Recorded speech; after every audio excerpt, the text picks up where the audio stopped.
يا أيها الناس اتقوا ربكم الذي خلقكم من نفس واحدة وخلق منها زوجها وبث منهما رجالا كثيرا ونساء واتقوا الله الذي تساءلون به والأرحام إن الله كان عليكم رقيبا يا أيها الذين آمنوا اتقوا الله وقولوا قولا سديدا يصلح لكم أعمالكم ويغفر لكم ذنوبكم ومن يطع الله ورسوله فقد فاز فوزا عظيما أما بعد فإن أصدق الحديث كتاب الله وخير الهدى هدى النبي صلى الله عليه وسلم وشر الأمور محدثاتها وكل محدثة بدعة وكل بدعة ضلالة وكل ضلالة في النار. Para hadirin kaum muslimin dan muslimah yang dimuliakan Allah Subhanahu wa taala. Alhamdulillah pada pagi hari ini kita masih diberikan kemudahan, diberikan taufik dan pertolongan oleh Allah Subhanahu wa taala untuk melangkahkan kaki kita di tempat yang mulia ini dengan tujuan yang mulia. Kita datang ke tempat ini dalam rangka salat subuh berjamaah dan dilanjutkan dengan menuntut ilmu syar'i. Semoga amal ibadah kita semuanya diterima oleh Allah Subhanahu wa taala. Amin ya rabbal alamin. Salawat dan salam semoga tetap terlimpahkan kepada suri tauladan kita Nabi Muhammad sallallahu alaihi wasallam beserta kepada keluarga beliau, para sahabat-sahabat beliau, dan kepada orang-orang yang senantiasa istiqomah di atas tuntunan beliau sampai hari kiamat. Para jemaah yang Allah muliakan, pada kesempatan pagi hari ini kita akan membahas tentang sebab-sebab dilipat gandakannya pahala oleh Allah Subhanahu wa taala. Kenapa kita perlu membahas tema atau judul ini? Perlu kita ingat kembali bahwasanya umur umat Nabi Muhammad sallallahu alaihi wasallam itu antara 60 sampai 70 tahun kata Nabi, dan sedikit yang melampaui angka 70. Maka dengan waktu yang terbatas, dengan waktu yang singkat di dunia ini, maka harapannya seorang muslim dan muslimah itu bagaimana bisa meraih pahala sebanyak-banyaknya, bagaimana bisa meraih pahala yang maksimal sebagai bekal nanti kehidupan di akhirat. Ya.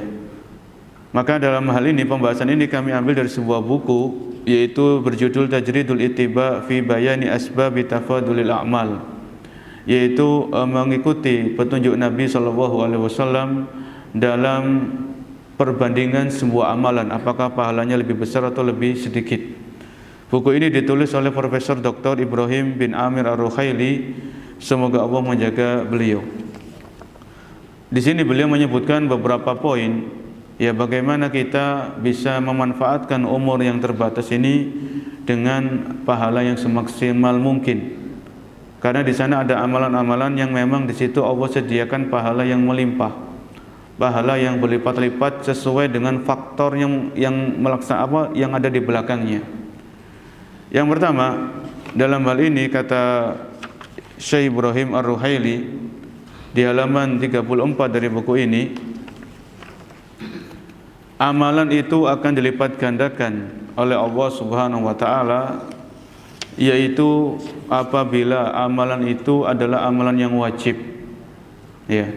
Jadi amalan yang wajib ini itu lebih besar pahalanya daripada amalan-amalan yang sunnah. Tafadulul a'mal bi'tibaril wujubi wan nafli, yaitu yang pertama, amalan-amalan yang dilipat gandakan pahalanya atau amalan yang lebih besar pahalanya, hendaknya seorang muslim dan muslimah itu memprioritaskan, mengutamakan, mengedepankan amalan-amalan yang wajib, baru melakukan amalan yang sunnah. Karena bagaimanapun yang sunnah walaupun begini-begini tetap kalah dengan amalan-amalan yang hukumnya wajib. Dalam pembahasan ini, dalam masalah ini, yaitu hendaknya kita harus mendahulukan yang wajib daripada yang sunnah. Ada sebuah hadis dari Abu Hurairah radhiyallahu anhu, beliau berkata, Nabi SAW bersabda, Inna Allaha qala, sesungguhnya Allah berfirman, ini hadisnya hadis qudsi, man adali waliyan faqad adantuhu bil harbi, barang siapa yang mengganggu waliku, kata Allah, maka aku akan umumkan peperangan dengannya. Wa ma taqarraba ilayya abdi bi syai'in ahabba ilayya mimma aftaradtuhu alaihi, kata Allah dalam hadis qudsi ini, tidaklah seorang hamba mendekatkan diri kepadaku dengan amalan yang lebih aku cintai melainkan apa-apa yang aku wajibkan kepadanya. Kemudian wa ma yazalu abdi yataqarrabu ilayya bin nawafili hatta uhibba, dan senantiasa si hamba itu mendekatkan diri kepadaku dengan amalan-amalan sunnah sampai aku mencintainya. Sampai akhirnya hadisnya hadis yang panjang. Jadi dalam hadisnya ini hadis riwayat Bukhari, hadisnya hadis yang sahih. Allah Subhanahu wa taala mengabarkan dalam hadis qudsi ini bahwasanya amalan atau ibadah yang paling dicintai oleh Allah adalah amalan-amalan yang Allah wajibkan. Ya.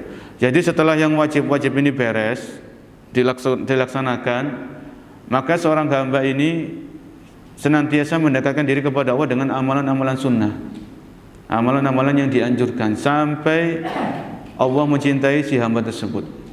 Ya.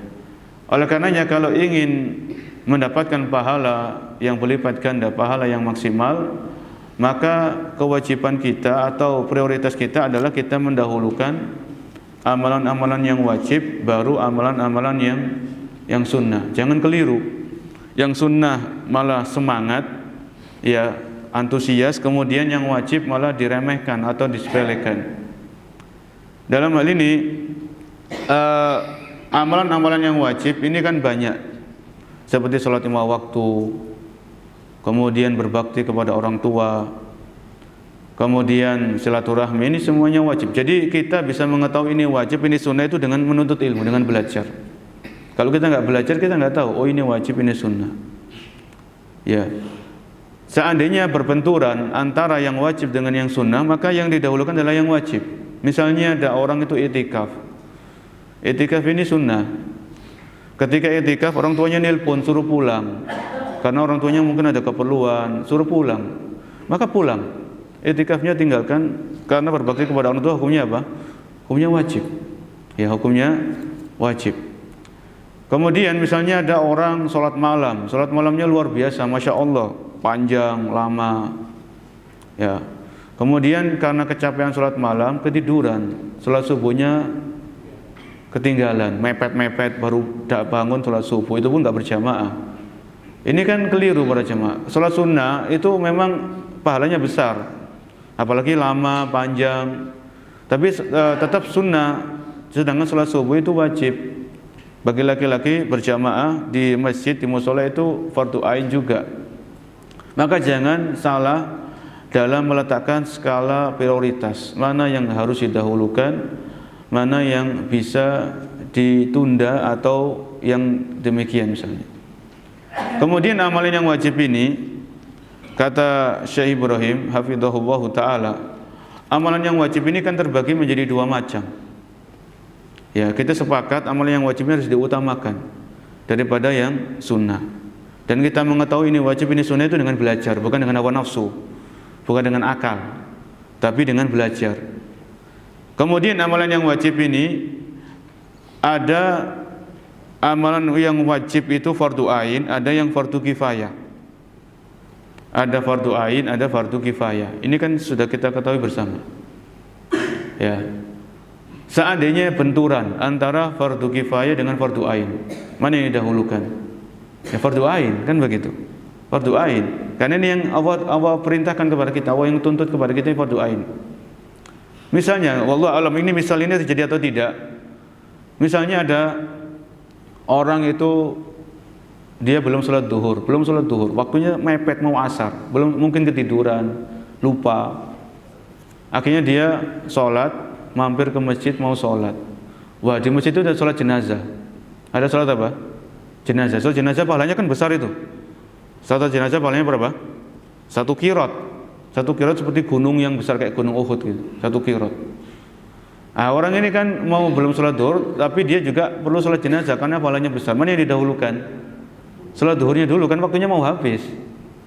Kalau dia mendahulukan sholat jenazah, kemudian sholat duhurnya sampai di luar waktu, maka dia berdosa, kan begitu. Ya, dia berdosa. Maka ini perlu kita perhatikan. Bukan berarti fardu kifayah ini nggak penting. Fardu kifayah ini penting. Bahkan fardu kifayah ini di atas sunnah.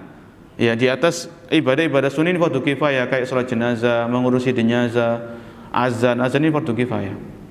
Ya, jadi sehingga kita perlu memperhatikan skala prioritas dalam hal ini supaya bisa mendapatkan pahala yang besar di sisi Allah Subhanahu wa taala. Kemudian masih terkait amalan wajib ini sendiri para jemaah. Wa furudul a'yan fi nafsiha tatafadalu min haitsu ta'alluqiha bi huquqillah wa huquqil makhluqin. Kemudian amalan yang wajib ini tadi ada fardu ain, ada fardu apa? Kifayah. Fardu ain ini sendiri itu ada berbagai macam bentuk. Fardu ain ini yang pertama yaitu fardu ain yang terkait hablum minallah, hubungan kita dengan Allah Subhanahu wa taala. Ini fardu ain, gambaran yang pertama, hubungan seorang hamba dengan Allah Subhanahu wa taala, atau kita kenal hablum minallah. Ya, contohnya memurnikan ibadah untuk Allah, bertauhid, ini wajib, fardu ain. Jadi seorang hamba wajib bertauhid, memurnikan ibadahnya untuk Allah. Kemudian ada fardu ain, gambaran yang kedua, fardu ain ini hablum minan nas, hubungan kita dengan sesama makhluk, sama manusia.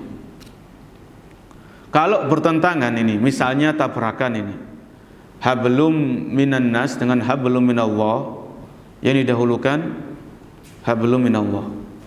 Misalnya begini, kita punya orang tua kita minta ngajak kita ke dukun untuk melariskan dagangan, ke paranormal, untuk orang pintar.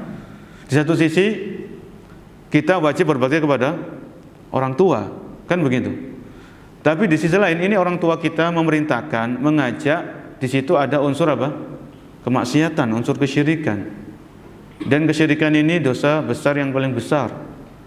Dan ini bertentangan dengan hubungan kita dengan Allah Subhanahu wa taala, hablum minallah. Maka mana yang didahulukan? Yang didahulukan mana? Hablum minallah. Ya, jelaskan kepada orang tua dengan cara yang baik, ini datang ke dukun ini termasuk kesyirikan. Ya, dilarang dalam Islam dengan cara yang baik. Ya. Jadi tetap semuanya jalan, tapi mana yang diprioritaskan, mana yang didahulukan itu perlu kita mengetahuinya. Dahulukan hablum minallah. Ya. Karena kita semuanya diciptakan oleh Allah.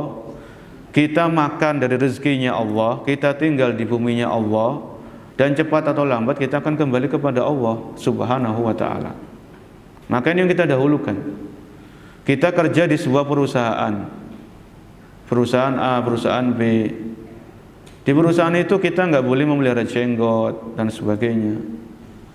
Ya, kita jelaskan dulu kenapa kok nggak boleh memelihara jenggot di sini. Memelihara jenggot itu kan sebuah kewajiban bagi laki-laki, dan itu petunjuk Nabi, tuntunan Nabi Sallallahu Alaihi Wasallam. Ya, maka ini bertentangan dengan hak Allah Subhanahu Wa Taala. Dan kalau kita memiliki iman yang mapan, iman yang kokoh, iman yang kuat, ya kita cari tempat kerja yang lain, kan begitu. Kan bumi Allah kan luas, Allah Maha memberikan rezeki. Ini ada pertentangan dalam hal ini. Maka dahulukan hak Allah Subhanahu wa taala. Ini kalau kita punya iman yang kuat. Sebagian orang kan, kalau saya keluar dari tempat ini bagaimana nanti saya ngasih makan istri anak saya? Maka imannya belum kuat. Ini kembali kepada apa? Kan iman bisa melemah, bisa apa? Bisa kuat. Keyakinan Ahlussunnah wal Jamaah, al-imanu yazidu wa yanqus. Iman itu bisa kuat, iman itu bisa melemah dan seterusnya. Jadi bisa dipahami ya? Jadi hablum minallah, fardu ain itu ada berbagai macam. Jadi amalan yang wajib itu harus didahulukan dari amalan yang sunnah. Amalan yang wajib ini ada fardu ain, ada fardu kifayah. Fardu ain itu ada gambaran, ada terkait hablum minallah, ada terkait hablum minan nas. Ya, terkait hablum minan nas. Maka ini perlu diperhatikan. Hablum minan nas seperti silaturahmi. Silaturahmi ini wajib, fardu ain. Ya, ketika silaturahmi biasanya jabat tangan laki-laki perempuan yang enggak mahram. Ya, maka hindari karena yang haramnya harus ditinggalkan, karena itu hak Allah Subhanahu wa taala. Silaturahmi tetap jalan, tapi bagaimana silaturahmi ini berjalan sesuai dengan syariatnya Allah Subhanahu wa taala, bukan dengan syariat orang lain ya, bukan dengan adat istiadat dan sebagainya. Kemudian terkait hablum minan nas, hubungan kita dengan sama manusia itu ada beberapa gambaran juga. Mana yang didahulukan, mana yang bisa ditunda atau dinomorduakan. Kata beliau di sini, ini saya ringkas ya dari isi buku ini secara kurang lebih, karena kalau dibaca per halaman akan lama. Ya, kita ambil poin-poinnya. Dalam hal ini terkait hablum minan nas itu juga bertingkat-tingkat. Ya, bertingkat-tingkat. Manusia kan banyak para jamaah. Manusia itu banyak. Ada kedua orang tua, ada istri, ada anak, ada kawan, sahabat, teman, ada tetangga, ada orang-orang yang lain yang nggak ada hubungan kerabat. Ini kan macam-macam hablum minan nas. Maka yang didahulukan itu adalah kedua orang tua kita. Ya, kalau laki-laki nih, laki-laki dia apalagi dia sudah nikah, tetap prioritasnya si laki-laki yang sudah nikah ini adalah kedua orang tuanya. Kemudian baru istri dan anaknya. Kemudian kerabat-kerabatnya, ya paman, bibi, kakek, nenek. Kemudian tetangga dan orang-orang secara umum. Jadi begini, kalau misalnya kita punya uang, uangnya terbatas. Uang kita terbatas. Di sana ada bencana, sini ada bencana misalnya. Kita mau donasi. Sebelum donasi, itu lihat dulu orang-orang yang di ring pertama kita. Misalnya, alhamdulillah kita sudah cukup nih. Allah kasih kita rezeki, kita cukup. Kita diri kita sendiri cukup. Kita lihat orang tua kita, alhamdulillah bapak ibu kita cukup. Mereka nggak kekurangan dalam ekonomi. Kita lihat istri kita sudah kecukupan, anak-anak kecukupan. Kemudian lihat kerabat ini ya kakak, adik, paman, bibi, kakek, nenek. Lihat orang-orang ini ring pertama ini. Kalau mereka alhamdulillah kecukupan, baru kita sedekah, donasi kepada orang-orang di luar sana. Bisa dipahami ya? Jadi jangan sampai yang sedekah untuk bencana, sedekah wakaf masjid itu kita nggak mengingkari pahalanya besar. Tapi jangan sampai kita salah dalam meletakkan skala prioritas.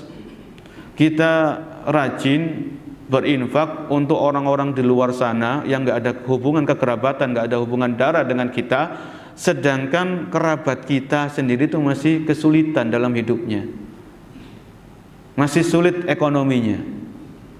Ya, maka ini tentunya kurang tepat. Ya, dalam hal ini dalilnya banyak. Kalau tadi kita katakan kenapa kok dalam hablum minan nas itu yang didahulukan orang tua, karena Allah berfirman di surat Al-Isra ayat 23, wa qada rabbuka alla ta'budu illa iyyahu wa bil walidaini ihsana. Dan Tuhanmu telah mewajibkan janganlah engkau beribadah kecuali kepadanya, wa bil walidaini ihsana, dan kepada kedua orang tua berbuat baiklah kepada mereka. Al-Isra 23. Ya. Jadi hak orang tua itu besar. Ya. Jangan sampai kita sering mentraktir teman, tapi orang tua kita nggak pernah diberikan hadiah, nggak pernah diberikan makanan kesukaan mereka. Ini kurang tepat, para jemaah. Ya, maka prioritas ini orang tua. Ya, prioritas ini adalah orang tua kita, kemudian yang lainnya. Kemudian juga dalam hal ini Nabi SAW itu bersabda, dinarun anfaqtahu fi sabilillah, wa dinarun anfaqtahu fi raqabah, wa dinarun tasaddaqta ala miskin, wa dinarun anfaqtahu ala ahlika a'damuha ajran alladhi anfaqtahu ala ahlika. Kata Nabi, satu dinar itu kan kurang lebih 4,25 gram emas. Jadi katakanlah kalau emas sekarang itu 1,3 juta, ya satu dinar berarti kurang lebih 5 juta sekian. Kata Nabi, satu dinar yang kau infakkan di jalan Allah, ya, satu dinar yang kau infakkan untuk membebaskan budak, satu dinar yang kau berikan kepada orang miskin, 1 dinar yang kau berikan kepada keluargamu, istri dan anakmu, a'damuha ajron alladhi anfaqtahu ala ahlika. Kata Nabi, dinar yang paling besar pahalanya adalah dinar yang kau berikan kepada keluargamu. Kepada apa? Keluarga, istri, anak, orang tua, dan kerabat. Ya, ini perlu kita, karena umur kita terbatas para jemaah. Umur yang terbatas, sebagian orang hartanya memang nggak banyak, maka perlu detail dalam masalah skala prioritas ini, supaya betul-betul kita bisa meraih pahala yang maksimal di sisi Allah Subhanahu wa taala di hari kiamat kelak. Ya. Kemudian juga Nabi sallallahu alaihi wasallam bersabda dalam hadis yang lain, "Ibda bi nafsika fatasaddaq 'alaiha." Mulailah dengan dirimu. Jadi perhatikan diri kita. Kalau diri kita sudah cukup, baru kita memikirkan orang lain dalam hal infak, sedekah. Fa in fadula syai'un li ahlika. Kalau engkau sudah cukup, maka perhatikan keluargamu, kata Nabi.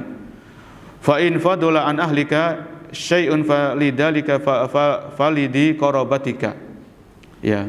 Kalau engkau sudah cukup, keluargamu cukup, maka perhatikan kerabat. Kerabat tadi seperti saya sebutkan, kakak, adik, keponakan, paman, bibi, kakek, nenek, ini kerabat. Ini kerabat kita. Fa in fadula an di qarabatika syai'un fahakata. Kalau keluargamu kerabat cukup, maka baru setelah itu ini kata Nabi sallallahu alaihi wasallam.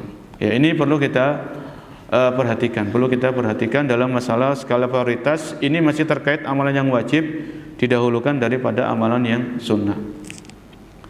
Kemudian juga dalam hadis yang lain, Nabi sallallahu alaihi wasallam bersabda secara makna, sedekah kepada keluarga itu pahalanya 2 daripada sedekah kepada orang lain yang nggak ada hubungan kekerabatan. Kenapa? Karena sedekah kepada keluarga itu ada 2 pahala. Pahala yang pertama pahala sedekah, pahala yang kedua pahala silaturahmi. Ya, pahala silaturahmi. Jadi jangan kita salah. Ada 2 orang datang ke kita. 2 orang ini mau utang, dan dua-duanya menurut kita amanah. Orang ini amanah, orang ini amanah. Dan kita punya uang yang lebih untuk menghutangi tanpa riba. Yang salah satunya ini ada hubungan kekerabatan, adik atau kakak. Yang satunya nggak ada hubungan kekerabatan. Yang kita dahulukan yang ini. Uang ini kakak kita butuh, ya kita bantu. Oh, ini kekerabatan, ini 2 pahala. Pahalanya silaturahmi, pahala sedekah. Ya, jadi pahalanya double. Pahalanya double. Yang satu, ya nanti dulu lah. Mohon maaf ini Pak, uang saya terbatas, kakak saya lagi pinjam, saya dahulukan beliau dulu. Seperti itu para jemaah, ya. Seperti hal tersebut. Ini tentang poin yang pertama, kalau kita atau sebab-sebab dilibatkan dengan pahala, yaitu kita fokus prioritas kepada amalan-amalan yang wajib. Kalau yang wajib ini sudah dikerjakan semuanya, baru nanti amalan-amalan yang sunnah dengan berbagai macam bentuk amalan sunnah. Ya. Yang berikutnya, poin yang kedua. Ya, poin yang kedua, sebab-sebab dilipat gandakan pahala. Poin yang kedua ini, tafadulul amal bi'tibarin niyyati wa quwwatil ikhlas. Yang kedua, lakukan ibadah itu dengan keikhlasan yang tinggi. Lakukan ibadah dengan penuh keikhlasan. Jadi dalam poin yang kedua ini, semakin seseorang itu ikhlas dalam ibadah, maka insya Allah semakin besar pahala yang Allah berikan. Jadi ini kaidahnya. Semakin seseorang itu ikhlas dalam ibadahnya, insya Allah semakin besar pahala yang Allah berikan. Dalam hal ini ada sebuah ayat yang insya Allah kita sudah menghafalnya, yaitu Al-Mulk ayat yang kedua. Al-Mulk ayat yang kedua, yaitu Allah Subhanahu wa taala berfirman, alladzi khalaqal mauta wal hayata liyabluwakum ayyukum ahsanu amala. Ya, alladzi khalaqal maut, Allah yang menciptakan kematian, Allah yang mematikan. Wal hayat, Allah yang menghidupkan. Ada orang mati, ada orang yang hidup. Ini semuanya Allah yang ngatur. Di hari yang sama, di jam yang sama, ada bayi yang baru lahir, ada orang yang mati. Alladzi khalaqal mauta wal hayata liyabluwakum, agar Allah menguji kalian siapa di antara kalian yang paling bagus amalnya. Perhatikan ayat ini. Redaksi ayat ini mengatakan siapa di antara kalian yang paling bagus amalnya. Allah tidak mengatakan siapa di antara kalian yang paling banyak amalnya. Jadi dalam hal ini masalah kualitas. Masalah mutu para jemaah. Ya. Karena yang diminta oleh Allah ahsanu amala, yang paling bagus, yang paling berkualitas, yang paling bermutu amalnya. Ya. Jadi sebelum kita banyak-banyakan amal, kita lihat dulu kualitas amal ibadah kita, kan begitu. Syukur-syukur berkualitas, kemudian banyak. Dalam masalah dunia ya. Kalau kita punya uang, kan kita nggak mau beli barang yang ecek-ecekan gitu ya. Maunya barang yang apa? Berkualitas. Karena memang agak mahal, tapi kan bisa agak awet lah daripada barang yang KW ecek-ecek nanti nggak awet, dikit-dikit beli, dikit-dikit rusak dan sebagainya. Ya, tabiatnya manusia kan pengen barang-barang yang berkualitas. Ini masalah dunia. Nah, masalah akhirat kita juga harus adil, dalam artian dalam akhirat kita juga ibadahnya harus berkualitas, bermutu. Kata Fudail bin Iyad, ketika Fudail bin Iyad seorang ulama, beliau mentafsirkan ayat tadi, ahsanul amal, yang dimaksud yang paling bagus amalnya adalah akhlasuhu wa aswabuhu. Ya, yaitu orang yang paling ikhlas ibadahnya dan juga ibadahnya paling sesuai dengan tuntunan dan petunjuk Nabi Shallallahu Alaihi Wasallam. Jadi ibadah itu dikatakan bermutu, dikatakan berkualitas apabila ibadah ini dikerjakan dengan keikhlasan, apabila ibadah itu dikerjakan sesuai dengan petunjuk dan tuntunan Rasul Shallallahu Alaihi Wasallam. Ya. Terkait dengan keikhlasan, yang dimana kalau semakin orang itu ikhlas, insya Allah semakin besar pahala yang Allah berikan. Di ayat yang lain, Al-Baqarah 271. Al-Baqarah 271. Allah Subhanahu wa taala berfirman, "In tubdus shadaqati fa ni'ma hiya. Wa in tukhfuha wa tu'tuha al-fuqara'a fa huwa khairun lakum." Yang artinya apabila kalian menampakkan sedekah, itu baik bagi kalian. Ya. Wa in tukhfuha, tapi kalau kalian sembunyikan, kalian rahasiakan, ya, dan kalian berikan kepada orang-orang fakir, apa kata Allah? Fa huwa khairun lakum. Maka itu lebih baik bagi kalian. Jadi sedekah ini ada dua cara. Cara yang pertama, caranya terang-terangan. Kita nyumbang, kita sedekah, nama kita ditulis di papan pengumuman di masjid. Nama kita disebutkan oleh takmir, Bapak ini sedekah sekian, Bapak Ibu ini sedekah sekian juta misalnya. Ini sedekah secara terang-terangan. Dan ini baik kata Allah. In tubdu shadaqati fa ni'ma, itu baik. Tapi Allah berikan petunjuk cara yang lain. Wa in tukhfuha wa tu'tuhal fuqara, tapi kalau kalian rahasiakan, kalian sembunyikan, kalian berikan kepada orang fakir, itu lebih baik bagi kalian. Kalau ini lebih baik, insya Allah pahalanya lebih apa? Lebih banyak, lebih besar. Kan kita ingat itu ada 7 golongan yang mendapatkan naungan di hari kiamat, yang tidak ada naungan kecuali naungan dari Allah. Di antara 7 golongan itu kata Nabi, yaitu seseorang sedekah dengan tangan kanannya, sampai tangan kirinya itu nggak tahu jumlah nominal yang disedekahkan oleh tangan kanannya. Padahal tangan kanan dan kiri kan dekat para jemaah, dekat sekali. Kalau tangan kirinya saja nggak tahu, orang tuanya nggak tahu, anaknya nggak tahu, istrinya nggak tahu, tetangganya nggak tahu, temannya nggak tahu, teman-teman di Facebook nggak tahu, rahasia. Ya, ini bukan berarti kita nggak usah terang-terangan. Boleh sedekah terang-terangan, itu boleh untuk memberikan contoh, untuk memotivasi orang lain supaya ikut sedekah. Kenapa sih sedekah yang rahasia ini kok Allah utamakan? Fa huwa khairul lakum. Bahkan Nabi memberikan janji orang yang sedekah rahasia itu nanti dapatkan naungan di hari kiamat yang tidak ada naungan kecuali naungan dari Allah. Karena kata Ibnu Katsir, Ya. Li'annahu ab'adu 'anir riya. Karena sedekah yang rahasia ini jauh lebih selamat dari riya. Selamat dari riya itu kan ingin pujian, ingin pengakuan, ingin disanjung, ingin diakui, ingin ini, ingin itu. Ini riya. Lah, orang yang sedekahnya rahasia, itu kan memang dia nggak ada hubungan dengan manusia. Dia yakin Allah Maha Tahu. Allah memiliki malaikat yang senantiasa mencatat kita sedekah berapapun secara sembunyi-sembunyi. Allah Maha Tahu, malaikat juga mencatat, kan begitu. Ya. Maka usahakan para jamaah, seumur hidup kita nggak tahu sampai angka berapa ya. Nanti kita meninggal dunia di angka berapa kita nggak tahu. Tapi usahakan ada sedekah rahasia yang kita lakukan. Apalagi zaman kita zaman transfer kan gitu ya. Transfer itu sebagian itu kan nggak perlu konfirmasi. Apalagi di transfer itu sudah ada kode uniknya ya.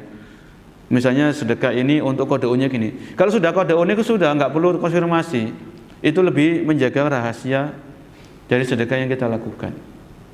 Seandainya kita konfirmasi karena nggak ada kode unik kan bisa pakai nama samaran Abdullah, kan kita semuanya hamba Allah Subhanahu wa taala gitu ya.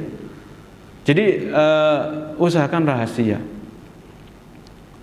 Orang bagi-bagi zakat mal, kan kalau bulan Ramadan sebagian orang yang belum paham itu bagi-bagi zakat mal disuting. Iya, orang miskin datang ke rumahnya desek-desekan, ada yang semaput, pingsan. Coba orang yang kaya ini paham, dia zakat mal, dia minta data orang-orang miskin di sini siapa aja. Kemudian dia datang, yang kaya ini zakat malnya langsung datang ke rumah orang miskin, kasihkan. Itu luar biasa. Itu luar biasa. Karena orang miskin ini harus punya privasi. Kan dia punya privasi kan. Dia juga perlu dihormati. Jadi jangan menang-menang miskin kemudian disuruh datang ke rumahnya bagi-bagi zakat mal, sampai ada yang desek-desekan, sampai ada yang semaput. Ini kan kurang pas lah kayak gitu. Seandainya orang yang kaya yang sudah wajib zakat mal, sudah sampai nisab dan haulnya, dia tahu betul fakir miskin di sekitar rumahnya itu siapa, dia datang langsung ke rumah, dia ketok pintunya, dia kasih, itu insya Allah pahalanya lebih besar. Dan zakat mal ini kan wajib ya, bukan sedekah sunnah. Sedekah sunnah, zakat mal ini wajib, termasuk rukun Islam. Ya, termasuk rukun Islam. Taib, ini tadi. Kemudian masalah sholat. Ini masih poin yang kedua ya. Jadi amalan itu akan dilipat gandakan pahalanya oleh Allah. Kalau semakin ikhlas itu semakin besar pahalanya. Terkait sholat, ya, Nabi SAW itu menjelaskan, yaitu sebaik-baik sholat seseorang itu di rumahnya, kecuali sholat wajib. Kurang lebih secara mana, afdhalu sholatul mar'i fi baitihi ilal maktubah. Sebaik-baik sholat yang dilakukan oleh seorang itu di rumahnya, kecuali sholat wajib. Kecuali sholat wajib. Kalau kita perhatikan, kenapa Nabi SAW di antara rahasianya sholat sunnah di rumah itu lebih selamat dari riya. Ya, lebih selamat dari riya. Dan dalam hal ini memang kita nggak dilarang, silakan sholat sunnah di masjid, qobliyah, ba'diyah di masjid silakan. Ya. Tapi kalau memang kita mampu, ya qobliyah, ba'diyah di rumah misalnya. Atau ada sholat sunnah, sholat malam, sholat witir, sholat duha, usahakan di rumah.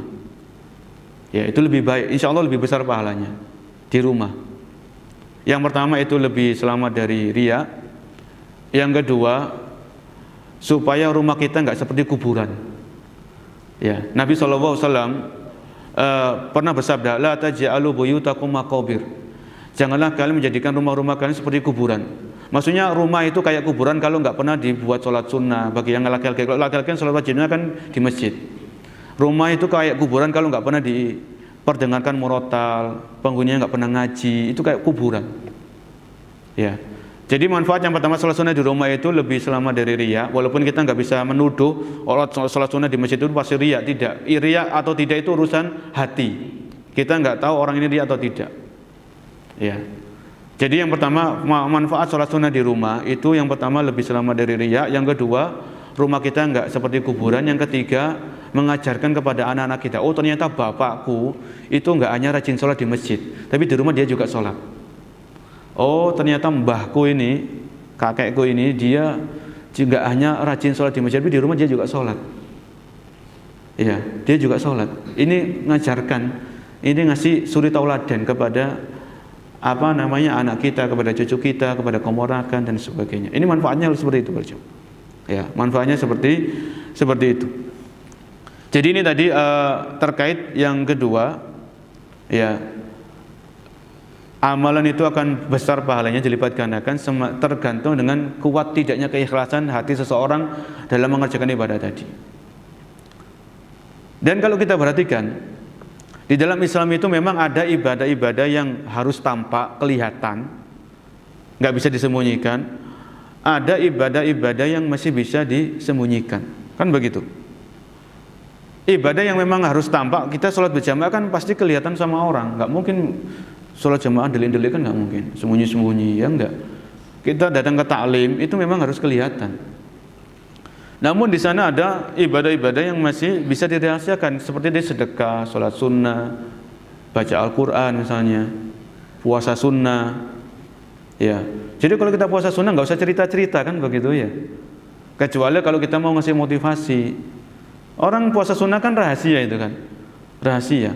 Bahkan itu kami pernah baca di kitab A'malul Qulub, amalan-amalan hati, punyanya Syekh Khalid As-Sabat. Itu ada seorang di zaman para salaf, itu dia sholat sunnah selama 40 puasa sunnah selama 40 tahun, itu istrinya nggak tahu, anaknya nggak tahu. Ya ini kisah nyata ya, kalau bukan karena dinukilkan di buku itu ada referensinya, itu nggak mungkin kita ceritakan. Ceritanya gimana kok bisa 40 tahun? Jadi orang ini modelnya dia tuh punya stand di pasar, jualan gitu aja. Jadi dia pergi ke tokonya itu sebelum subuh mungkin pergi, atau setelah subuh, atau setelah subuh dia pergi pagi-pagi, dibekali sama istrinya buat sarapan. Ya. Dan sebetulnya orangnya sudah sahur, tapi mungkin istrinya masih tidur, bagaimana dia sahur apa adanya gitu. Dia berangkat, tengah jalan bekal untuk sarapan tadi dikasihkan kepada orang fakir miskin. Wah, orang ini baru pulang ke rumah sudah maghrib, baru pulang. Istrinya kan nggak tahu, jadi sudah disiapkan seolah-olah dia makan malam, padahal itu bukan, makan dia lagi berbuka. Dan itu bisa sebetulnya. Seperti ada di antara kita insya Allah sudah selesai puasa Syawalnya 6 hari, nggak usah cerita-cerita, itu rahasiakan. Kalau memang sudah selesai, ya. Ada yang puasa Senin Kamis, ada yang puasa Ayyamul Bid, ya. Kalau memang bisa dirahasiakan, rahasiakan. Kecuali kalau kita mau ngasih motivasi, ngasih suri tauladan, ngasih contoh, itu hal yang lain. Ya, baca Al-Quran. Usahakan kita pernah baca Al-Quran sendirian di kamar. Nggak ada orang lain yang tahu, istri nggak tahu, anak nggak tahu, baca Al-Quran sendirian. Ya, usahakan. Ya, silakan baca Al-Quran di masjid, silakan. Tapi usahakan ada amalan-amalan yang itu kita rahasiakan. Tidak ada orang lain yang tahu, hanya Allah, Zat yang Maha Menciptakan, itu yang tahu, kemudian diri kita. Adapun orang lain nggak perlu tahu. Ini poin yang kedua ya. Yang kedua, jadi supaya pahala itu bisa maksimal, bisa besar, tanamkan keikhlasan yang kuat. Semakin kuat keikhlasan, insya Allah pahala yang dijanjikan oleh Allah itu akan semakin besar ya nilainya, semakin besar nilainya. Seperti contoh-contoh yang kita sebutkan tadi, Kemudian juga masih poin yang kedua ini, lakukan ibadah sesuai dengan sunnah Nabi SAW. Ya, kalau ibadah kita sesuai dengan sunnah Nabi, petunjuk Nabi, ya, maka ibadah itu akan bernilai besar pahalanya.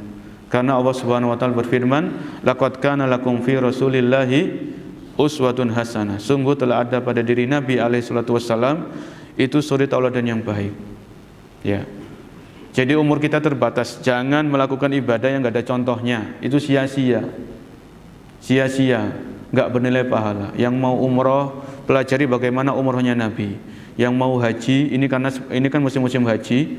Ya, pelajari bagaimana hajinya Nabi, bagaimana Nabi berhaji. Ya. Dan seterusnya seperti itu. Dan seterusnya. Poin yang ketiga terkait dengan dilipat gandakannya pahala atau skala prioritas dalam beramal, yaitu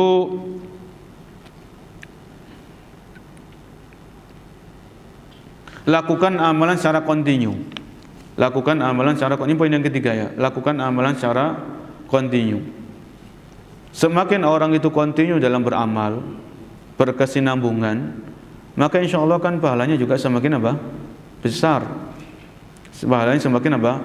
Besar. Kalau dalam peribahasa itu kan sedikit demi sedikit lama-lama menjadi bukit. Dalam hal ini ada sebuah hadis riwayat Imam Muslim dari Aisyah radhiyallahu anha. Aisyah mengatakan, qala Rasulullah sallallahu alaihi wasallam. Nabi sallallahu alaihi wasallam bersabda, ahabbul a'mali ila Allah taala adwamuha wa in qalla. Amalan yang paling dicintai oleh Allah itu amalan yang sedikit tapi kontinu. Amalan yang sedikit tapi berkesinambungan, tapi terus menerus. Jadi dalam hal ini, kalau kita ingin meraih pahala yang berlipat ganda, pahala yang maksimal, maka lakukanlah amalan itu secara kontinu. Poin yang ketiga ini terkait dengan ibadah sunnah. Karena ibadah yang wajib mau nggak mau harus dikerjakan, harus dilakukan.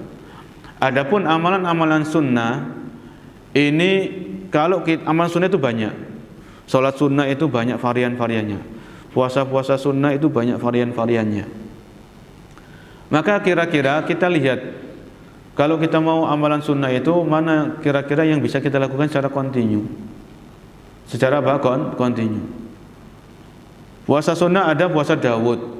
Orang nggak mampu puasa Daud, dia memaksakan diri. Kira-kira bisa kontinu atau tidak? Nggak bisa. Dapat 1 bulan putus, lemes, nggak kuat. Ya karena memaksakan diri. Ya. Maka kalau nggak mau puasa Daud, jangan memaksakan diri. Nggak bisa kontinu, sulit sulit. Ya, sedikit tapi kontinu. Ya sudahlah, ada puasa Senin Kamis. Atau 1 bulan paling 8 kali paling tidak. Senin Kamis. Kalau Senin Kamis masih nggak bisa, ya Ayyamul Bid. 1 bulan cuma dapat 3 kali. Ya, kalau Ayyamul Bid juga nggak mampu,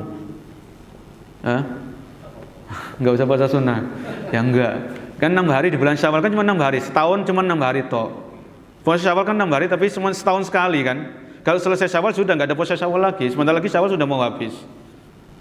Kalau puasa Syawal 6 hari itu banyak, Ustaz, kakean, abot gitu ya. Ya sudah, ada puasa Arafah kan gitu ya. Setahun pisan cuma sehari puasa Arafah. Bagi yang nggak haji ya, bagi yang tidak sedang haji puasa Arafah, jangan kelewatan. Ada puasa Asyura. Jadi usahakan di hari kiamat nanti ada pahala puasa sunnah di buku catatan amal kita. Usahakan seperti itu. Ya kan tetap ada puasa sunnah kan, walaupun setahun pisan cuma sehari kan puasa Arafah. 1 hari sebelum hari raya kurban. Ya. Puasa Asyura 10 Muharram, tambahkan kalau bisa sih 1 hari lagi tanggal 9-nya Tasu'a. Jadi ini puasa minimalis, puasa sunnah minimalis itu setahun 3 kali ya. Arafah, Tasu'a sama Asyura. Ya, insya Allah bisa lah ya. Kalau kita komitmen, insya Allah bisa. Ya Allah, ini cuma 3 hari, ya Allah. Mudahkan ya Allah. Mudahkan. Saya ingin pahala puasa sunnah ada di buku catatan amal saya, kan begitu. Ya ini maksud saya, ini kembali kepada pembahasan ya. Jadi lakukan itu amalan yang sedikit tapi kontinu. Sama baca Al-Quran. Baca Al-Quran ini di Ramadan, alhamdulillah kita bisa sehari 1 juz, sehari 2 juz. Di luar Ramadan, ya jangan berharap kan begitu. Tapi tetap apakah nggak baca Al-Quran? Ya tetap baca Al-Quran. Sehari 2 lembar, sehari 3 lembar, tapi kontinu tiap hari. Kalau hari ini kelupaan, ya dirapel besoknya. Sampai kapan? Sampai datang Ramadan lagi. Baru nanti kita tinggalkan lagi di Ramadan. Seperti itu, kontinu. Ya, karena memang batas akhir beramal itu sampai datang kematian. Wa'bud rabbaka hatta ya'tiyakal yakin. Di surat Al-Hijr ayat 99. Dan beribadahlah kepada Tuhanmu sampai datang al-yakin. Al-yakin ini kata orang kematian. Ya, jadi sampai datangnya kematian.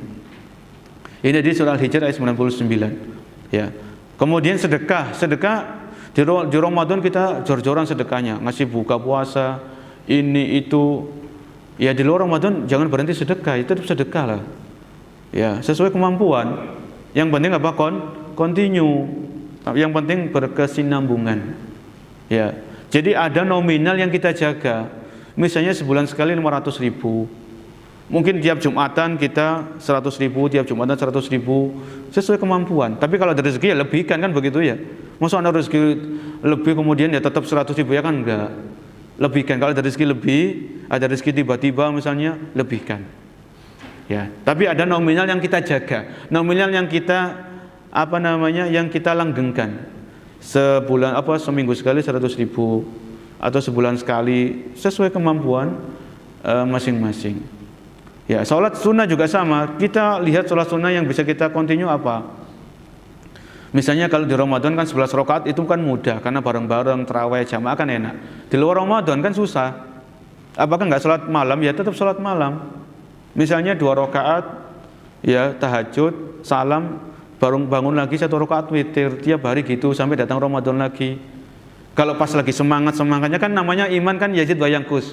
Pas lagi semangatnya tambah, sholat malamnya 4 rakaat, 6 rakaat. Ya seperti itu manusia, kadang semangat, kadang aras-arasan, kadang males, kadang futur. Itu manusia kayak gitu kalau cuma. Karena kita bukan malaikat. Kalau malaikat memang senantiasa taat, gak pernah maksiat, ini malaikat. Kita manusia biasa. Yang penting ada ibadah sunnah yang kita kerjakan itu continue. Sedikit tapi continue. Ini yang dicintai, yang disenangi sama Allah Subhanahu wa taala. Adwamuha wa in qalla. Sebagaimana sabda Nabi tadi ya, yaitu hadis riwayat Muslim. Amalan yang paling dicintai oleh Allah itu amalan yang sedikit tapi continue, langgeng, berkesinambungan. Ya, berkesinambungan. Ini poin yang ketiga yang bisa dengan izin Allah bisa mendapatkan pahala yang maksimal dengan waktu atau umur kita yang limited, yang terbatas. Nah, yang terbatas. Kemudian yang berikutnya, yang keempat, yaitu perhatikan masalah waktu. Perhatikan masalah waktu. Yang keempat ini ya, kalau yang mau nyatet, ini di halaman 115 dari buku ini. Itu perhatikan masalah waktu. Karena di dalam Islam itu enggak kita ingkari, ada waktu-waktu yang spesial, ada waktu-waktu yang istimewa, yang insya Allah amal ibadah yang dilakukan di waktu-waktu itu pahalanya akan dilebihkan, akan tidak sama dengan amalan-amalan yang di luar waktu-waktu tersebut. Yaitu beliau mengatakan tafadul amal bi'tibaril awqati wal azman, yaitu bertingkatnya amalan tergantung dengan waktu-waktu dan zaman. Yang pertama, waktu-waktu yang mulia dalam Islam itu al-ashhur al-hurum. Al-ashhur al-hurum itu 4 bulan yang utama. 4 bulan yang utama yaitu bulan Dzulqa'dah, Dzulhijjah, Muharram sama Rajab. Ini di surat At-Taubah 36. Ya, surat At-Taubah ayat 36 nanti dilihat. Ya, yaitu Allah Subhanahu wa taala berfirman, "Inna iddatash syuhuri indallahi 12 syahran fi kitabillah yauma khalaqas samawati wal ardh minha arba'atun hurum." Sesungguhnya bilangan bulan di sisi Allah itu ada 12 bulan. Ya, Allah memiliki 12 bulan mulai dari Muharram, Safar, Rabiul Awal. Ini semuanya 12. Dari 12 ini kata Allah apa? Minha arba'atun hurum. Dari 12 bulan itu ada 4 bulan yang utama, bulan haram, bulan istimewa, bulan yang diagungkan, bulan yang spesial. Nabi mentafsirkan ayat ini, 4 bulan ini di dalam hadis Nabi itu yaitu yang 4 bulan tadi 3 berurutan, satunya mencar. Yang berurutan itu Dzulqa'dah, Dzulhijjah, kemudian apa? Muharram, nanti yang mencar itu Rajab. Kalau sudah Rajab itu sudah kedatangan Ramadan semakin dekat, Rajab, Sya'ban, Ramadan kan gitu. Ya.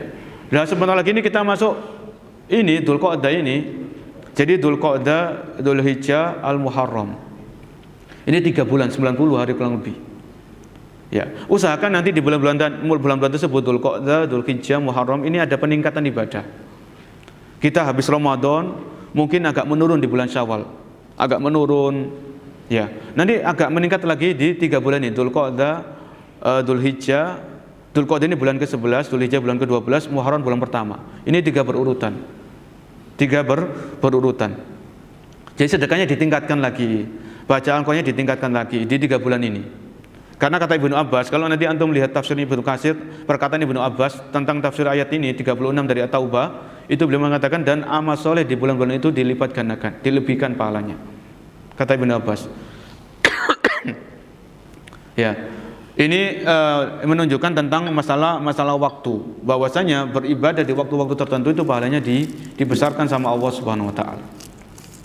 Kemudian ini bulan-bulan haram Yang kedua itu bulan Ramadan, pastinya ya, bulan Ramadan ini pahala di situ dibesarkan sama Allah Subhanahu wa taala. Ini sudah lalu, Ramadan sudah lewat. Kemudian yang ketiga, 10 hari terakhir dari bulan Ramadan. Ini yang ketiga, ini waktu-waktu spesial. Yang keempat, 10 hari pertama dari bulan Dzulhijjah. 10 hari pertama dari bulan Dzulhijjah. Ini perhatikan. Ya. Amalan-amalan di 10 hari pertama di bulan Dzulhijjah ini lebih dicintai Allah daripada amalan-amalan di hari-hari yang lain di luar dari 10 hari pertama Dzulhijjah. Ya. Ini juga waktu-waktu yang istimewa, yang dimana pahala itu insya Allah dilipat gandakan di 10 hari pertama Dzulhijjah. Kemudian di hari-hari tasyrik, ayyamut tasyrik. Di hari-hari tasyrik ini tanggal 11, 12, 13 dari bulan Dzulhijjah, hari-hari tasyrik. Ini juga waktu-waktu yang istimewa. Kemudian di malam Lailatul Qadar, yang ketujuh di hari Arafah. Di hari Arafah, kalau jemaah haji mereka wukuf, kalau yang enggak haji bisa puasa Arafah dan perbanyak doa di hari Arafah ini, perbanyak doa. Karena hari yang istimewa, hari Arafah. Ya. Kemudian yang kedelapan, hari raya Idul Fitri, Idul Adha. Itu hari yang spesial juga. Yang kesembilan, hari Jumat. Ya, hari Jumat. Yang ke-9. Kemudian yang berikutnya di bulan Sya'ban. Bulan Sya'ban ini bulan yang dilalaikan banyak manusia karena antara Rajab dan Sya'ban. Rajab ini salah satu 4 bulan utama, Ramadan juga bulan yang utama. Biasanya Sya'ban ini orang banyak lalai. Kalau orang ibadah di bulan Sya'ban, perbanyak sunnah di bulan Sya'ban itu pahalanya juga besar. Ya, pahalanya juga besar. Kemudian di hari Asyura itu ada puasa Asyura tadi. Kemudian di 3 hari setiap bulan, yaitu bulan Ayyamul Bid dan seterusnya. Adapun kalau setiap harinya kita, Allah kasih kita setiap hari ada 24 jam. Ada 24 jam. Enggak ada yang dikasih 25 jam. Dari 24 jam ini prime time, bahasa kerennya kan prime time, waktu yang spesial, itu ada 3. Yang pertama sepertiga malam terakhir. Yang kedua setelah subuh sampai matahari terbit. Yang ketiga setelah asar sampai matahari terbenam. Ini waktu yang spesial. Ya, waktu yang insya Allah waktu yang luar biasa lah. Sepertiga terakhir insya Allah sudah banyak yang tahu. Di sepertiga terakhir Allah Subhanahu wa taala turun ke langit dunia sesuai dengan keagungannya. Ya. Di sepertiga malam terakhir ada salat malam, ada istighfar, ada baca Al-Qur'an, ada doa. Habis subuh sampai terbitnya matahari, kalau bisa kita berdiam diri di masjid, zikir, baca Al-Quran, ikut ta'lim, kemudian nunggu 15 menit, sholat 2 rakaat baru pulang. Kalau nggak ada aktivitas yang penting, berdiam diri di masjid dulu. Sama habis asar, ya habis asar sampai terbenam matahari, ini waktu zikir petang. Ya, ini disebutkan oleh Syekh Ibrahim dalam kitab beliau ini. Ini terkait masalah waktu, ya terkait masalah apa? Waktu. Bahwasanya ada waktu-waktu yang di situ Allah lebihkan keutamaannya, keistimewaannya dibandingkan dengan waktu-waktu yang lain. Sehingga kalau kita kedatangan waktu tersebut kan di hadapan kita ini 3 bulan utama, Dzulqa'dah, Dzulhijjah sama Muharram. Dari 3 bulan utama ini nanti ada 10 hari pertama Dzulhijjah, itu maksimalkan berjamaah. Maksimalkan. Sebagaimana kita maksimal di 10 hari terakhir Ramadan, kita perlu maksimal di 10 hari pertama Dzulhijjah. Maksimal sedekahnya, maksimal bacaan Qur'annya. Kalau bisa puasa sunnah di 10 hari pertama Dzulhijjah, di 9 hari pertamanya, karena hari ke-10 kan Idul Adha nggak boleh puasa. Usahakan kalau mampu 9 hari puasa, silakan bisa 9 hari puasa. Puasa sunnah di 9 hari pertama Dzulhijjah, masuk puasa Arafah juga, include di situ puasa Arafah. Ya. Usahakan berkurban. Ya. Usahakan jadi panitia kurban. Panitia kurban ini juga pahalanya besar. Ya. Ini poin yang keberapa? Yang keempat ya, terkait dengan waktu. Karena kalau kita ibadah di waktu-waktu yang spesial tadi, itu pahalanya beda dengan waktu-waktu yang biasa. Yang berikutnya, sebelum yang terakhir, yang kelima, yaitu memperhatikan faktor tempat. Jadi ada di dalam Islam tempat-tempat yang dimuliakan, yang diistimewakan oleh Allah dan Rasulnya alaihi salatu wassalam. Ya. Jadi terkait dengan kemuliaan tempat, ya kemuliaan tempat. Tafaddul amakin min haitsu, yaitu min haitsul amal. Tafaddul amal bisa babil amakin, kata beliau. Ya terkait dengan tempatnya. Misalnya sholat 5 waktu. Sholat 5 waktu yang dikerjakan di masjid itu beda pahalanya dengan sholat 5 waktu yang dikerjakan di mana? Di rumah.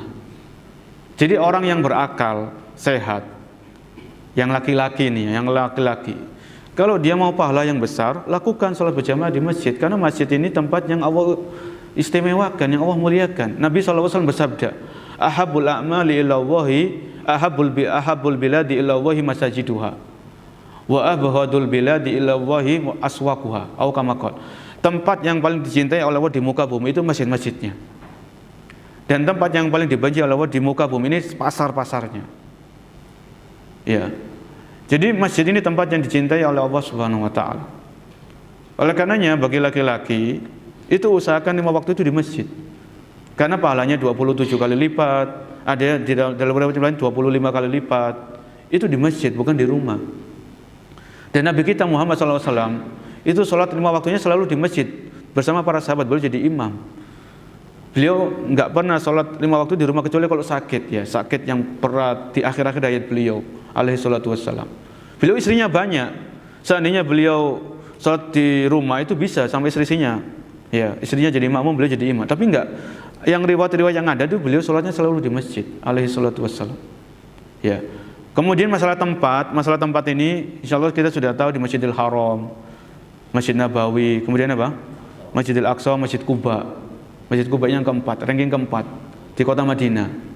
Ya. Oleh karenanya kalau ada kesempatan umroh, kesempatan haji, itu maksimalkan sholat di Masjidil Haram, banyakin sholat sunnah di situ. Ya, ada kesempatan ke Masjid Nabi, banyakin sholat sunnah di situ, pahalanya besar para jemaah. Ya, itu jangan dilewatkan.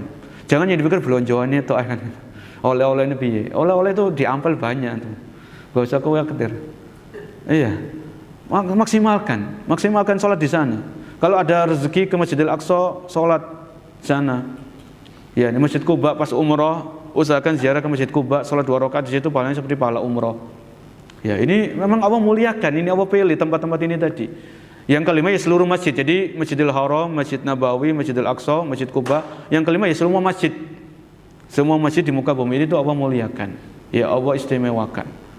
Ya. Adapun apalagi di Masjidil Haram. Masjidil Haram ini di situ usahakan banyakin tawaf sunnah, ya. Karena tawaf ini satu-satunya ibadah yang bisa dilakukan di Masjidil Haram, kan begitu. Antum tawaf di sini kan nggak ada. Ya, jadi kalau yang umroh atau haji, setelah tawaf yang itu hukumnya wajib kayak tawaf umroh, kemudian ada nanti tawaf ifadah, ada tawaf wada, maka banyak tawaf sunnah selain sholat sunnah di Masjidil Haram. Ini terkait dengan apa? Terkait dengan tempat, ya. Karena Allah melipat gandakan pahala suatu amalan, lihat tempatnya itu di mana. Karena ada tempat-tempat yang diistimewakan oleh Allah dan Rasul Shallallahu Alaihi Wasallam. Yang terakhir, yaitu yang terakhir ini dalam artian poin yang ke berapa? Yang ke-6, ya. Ini kita simpulkan, ya, kita singkat dari pembahasan dari buku ini, yaitu lakukan amalan yang sifatnya itu sosial, yang manfaatnya itu dirasakan oleh banyak orang. Jadi begini, dalam Islam ini, ya, itu ada amalan-amalan yang manfaatnya untuk diri kita sendiri, dirasakan oleh kita. Ada amalan-amalan yang itu manfaatnya bisa dirasakan oleh orang lain. Misalnya sholat, puasa, itu kan manfaatnya untuk kita, pahalanya untuk kita. Sholat, puasa, umroh, haji, itu kan untuk kita. Ini namanya ibadah yang manfaatnya untuk kita. Ada amalan-amalan yang muta'addiyah. Muta'addiyah itu orang lain juga ikut merasakan manfaatnya. Misalnya apa? Jadi panitia kurban, panitia zakat, panitia kajian, panitia i'tikaf. Kita memang capek, jadi panitia kurban capek, lelah. Tapi orang lain dapat manfaat, kan begitu. Orang lain misalnya ada orang fakir miskin, kita ikut bagi-bagi daging, mereka senang, kita dapat pahala. Memasukkan kesenangan, memasukkan kegembiraan kepada hati seorang muslim itu ada nilai pahalanya, berjemaah. Ya. Jadi panitia kajian, ya, itu kita memang kerjanya di balik layar. Panitia kajian itu capek, apabila tabligh akbar, capek, lelah, tapi pahalanya besar karena orang lain dapat manfaatnya, orang lain dapat ilmu, orang lain dapat ya dapat tambahan ilmu dan sebagainya. Memang capek. Ya, tapi pahalanya besar. Oleh karenanya begini ya, kalau kita perhatikan, ini yang sejauh pengamatan kami pribadi, ada teman-teman kita itu yang mereka Allah mudahkan jadi relawan. Ada bencana di sini mereka datang. Ada bencana di sini mereka datang. Relawan. Itu kan sosial itu kan? Sosial. Manfaatnya bukan mereka sendiri, mereka dapat pahala, orang lain juga merasa terbantu. Dan itu mereka kalau ada bencana di sini itu bukan sehari dua hari, mereka satu pekan, 2 pekan di sana. Membantu, masak bikinkan tenda, macam-macam. Ya, memang ada orang-orang yang Allah mudahkan seperti itu. Dimudahkan jiwa sosialnya itu tinggi. Ya. Dan orang-orang seperti ini biasanya orang-orang yang bukan orang yang terkait dengan pekerjaan-pekerjaan yang rutin ya. Mereka mungkin berusaha, jadi kalau ada bencana mereka datang, mereka jadi relawan. Berusahawan atau usahanya bebas dan lain sebagainya. Itu ada. Dalam hal ini Allah Subhanahu wa taala berfirman terkait dengan pahala amalan sosial ini, yaitu di surat Ali Imran ayat 110. Ali Imran ayat 110. Ini terkait dengan zaman para sahabat. Kuntum khaira ummatin ukhrijat linnas ta'muruna bil ma'rufi wa tanhauna 'anil munkar. Kalian itu adalah sebaik-baik umat yang dikeluarkan untuk manusia. Ta'muruna bil ma'ruf, kalian mengajak kepada kebaikan dan kalian mencegah dari kemungkaran. Amar ma'ruf nahi mungkar ini kan sosial. Ya. Jadi kita lihat alhamdulillah dari kita sudah istiqomah, kita sudah rajin ini, rajin itu, ibadah ini, ibadah itu. Lihat dari orang lain, ajak orang lain untuk ikut taklim, ajak orang lain ikut berkurban, jadi mengajak ta'muruna bil ma'ruf wa tanhauna 'anil munkar, dan kalian mencegah dari kemungkaran. Kalau ada orang lain berbuat maksiat, jangan didiamkan. Kalau kita mampu merubah, kita merubah kemungkaran. Karena ini sosial sifatnya.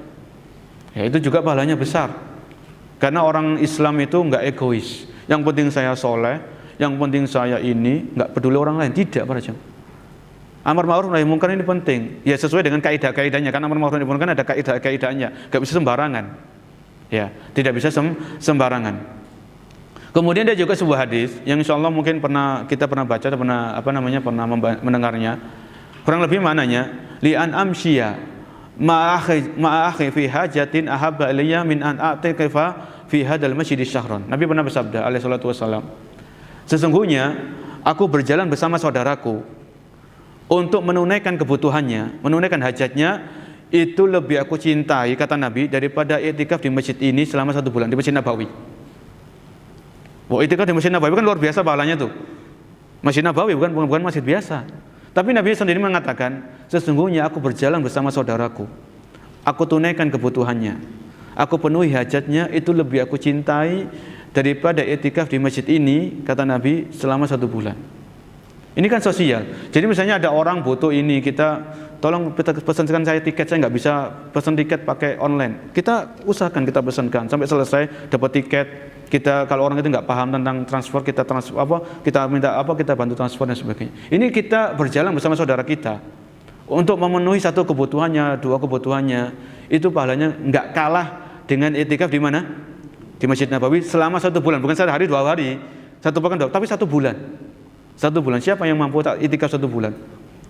Sebagian orang kan i'tikaf itu kan berat. Mung 10 hari terakhir aja kayak lama gitu kan. Apalagi 1 bulan. 1 bulan berjamaah, i'tikaf 1 bulan. Jadi kalau ada saudara kita butuh ini, butuh itu, kita mampu, ya sudah kita berjalan sama dia. Ayo saya antarkan. Ayo saya bawakan. Ayo saya temani misalnya. Itu kita berjalan bersama saudara kita menunaikan hajatnya. Selama ini bukan yang maksiat ya, hajat-hajat yang syar'i ya, dan lain sebagainya, itu lebih dicintai dan insya Allah lebih besar atau enggak kalah pahalanya dengan i'tikaf di Masjid Nabawi selama kurang lebih satu bulan. Ini mungkin yang bisa kita sampaikan dalam kesempatan pagi hari ini. 6 poin tadi semoga bisa kita pahami, bisa kita maksimalkan, bisa kita amalkan dalam kehidupan kita sehari-hari, sehingga kita punya skala prioritas. Mana yang harus didahulukan, mana yang masih bisa ditunda, mana yang lebih besar pahalanya, mana yang lebih sedikit pahalanya. Mudah-mudahan bermanfaat. Kalau ada tanya jawab mungkin setelah sholat sunnah 2 rakaat kita tanya jawab aja ya, karena waktunya sudah sudah habis nggih. Mungkin semoga menjadi ilmu yang bermanfaat bagi kita semuanya. Kurang lebihnya saya mohon maaf pada kesempatan hari ini. Kita akhiri, subhanakallahumma wa bihamdika asyhadu an la ilaha illa anta astaghfiruka wa atubu ilaik. Assalamualaikum warahmatullahi wabarakatuh.